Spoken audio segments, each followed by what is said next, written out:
అందరికీ హాయ్ అండి. నేను మీ రాజేష్ జక్క.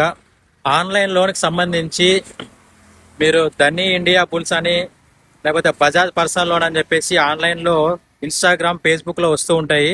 ఆ యాడ్స్ని నమ్మి మీరు మటుకు అప్లై చేశారంటే వాళ్ళు ఇన్సూరెన్స్ డబ్బులు కట్టమంటారు, తర్వాత ఫస్ట్ ఈఎంఐ కట్టమంటారు, సెకండ్ ఈఎంఐ కట్టమంటారు, మొత్తం మీ అకౌంట్లోకి వస్తుందని చెప్పేసి మిమ్మల్ని మొత్తం దోచేస్తారు. చాలా జాగ్రత్తగా ఉండాలి. అట్లాగే మీరు ఆన్లైన్లో లోన్ ఏదైనా సరే వాళ్ళు ఇస్తారు తప్ప ఎప్పుడు కూడా రిటర్న్ అడగరు. కాబట్టి అది గుర్తుంచుకోండి. ఎప్పుడైనా మీరు లోన్ అప్లై చేస్తే కేవలం మీకు లోన్ ఇస్తే మాత్రమే తీసుకోండి తప్ప మీరు వాళ్ళకి ప్రాసెసింగ్ ఫీజ్ అని లేకపోతే ఇన్సూరెన్స్ అని ఏది కూడా సింగిల్ రూపీ కూడా పే చేయక్కర్లేదు.